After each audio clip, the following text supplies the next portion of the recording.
exponential growth in political intrigue as a new substance, regardless of what else is happening in the world. And I think in terms of talking to the media, this is one of the bigger challenges that we'll have to face.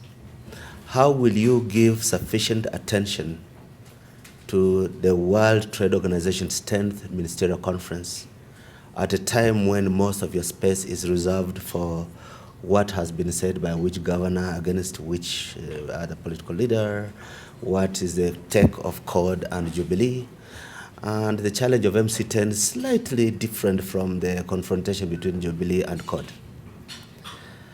Similarly, I think it's just a general phenomenon that while the role of trade liberalization, market opportunities drives a lot of economic journalism around the world, there has not been as a related steady increase quantitatively and qualitatively of attention to economic and trade news as substance for the media in this country. I see it in a number of ways.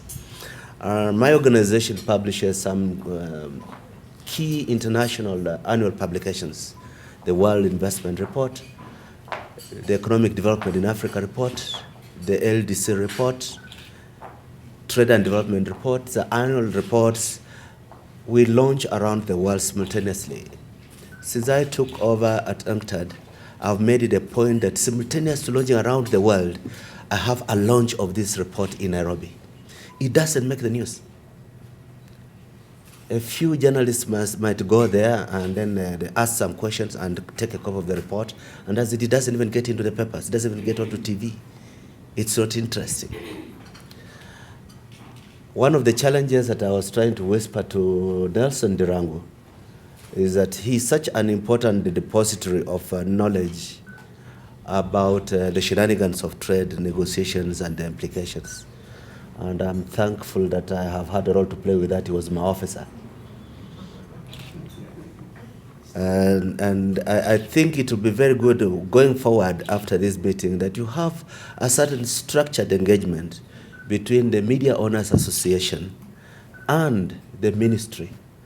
With the coordination of Dirangu, you can have some systematic sessions on what are the nuanced issues, what are the issues about the MC10, what is it about trade liberalization that is so important to us, what are the key issues of contention that will be covered.